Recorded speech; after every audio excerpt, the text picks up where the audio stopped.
Lionel Messi আর্জেন্টিনার একাদশে থাকা মানে যেকোনো প্রতিপক্ষের জন্য ভয়ের কারণ। আর্জেন্টাইন এই সুপারস্টার যে যেকোনো প্রতিপক্ষের জন্য মাথা ব্যথার কারণ হয়ে উঠবে সেটা ধরে নেয় সবাই। কিন্তু কলম্বিয়ার সাবেক ফরওয়ার্ড আদলফো ভ্যালেন্সিয়ার মতে এখন আর আগের মতো ধারালো নয় লিওনেল মেসি।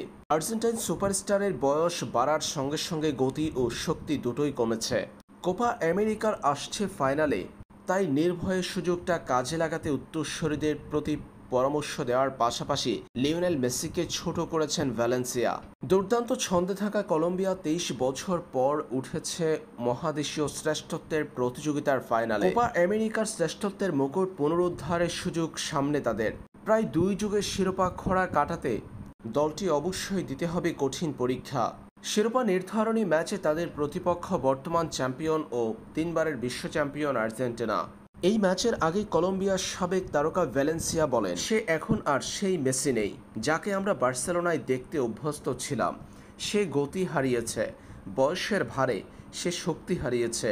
তাই তরুণ কলম্বিয়ানদের জানা দরকার যে সে আর আগের মেসি নয়। দি মারিয়া সেই খেলোয়াড় নয় যাকে আমরা ২৩, ২৪, ২৬, ২৭ বছর বয়সে জানতাম। আমাদের সেই সুযোগটা নেওয়ার চেষ্টা করতে হবে। ৫৬ বছর বয়সে ভ্যালেন্সিয়ার মতে সেরা ছন্দে থাকা লিওনেল মেসিকে আটকাতে ব্যাগ পেতে হতো কয়েকজন মিলে, কিন্তু সেই মেসি এখন আর নেই।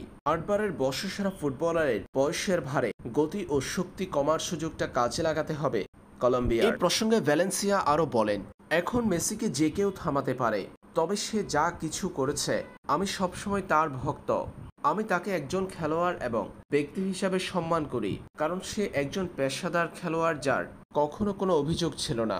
আমি তার ওই গুণের ভক্ত।